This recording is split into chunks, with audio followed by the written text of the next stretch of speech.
自分にはできないね。大丈夫大丈夫。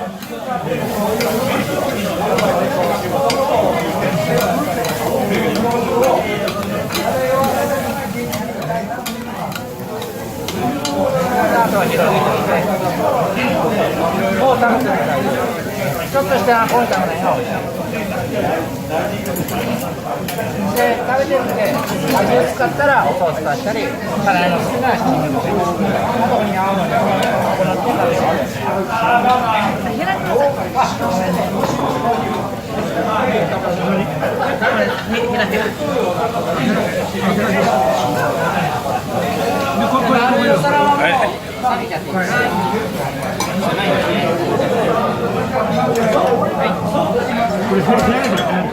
じゃあどうぞ見せてください、この人。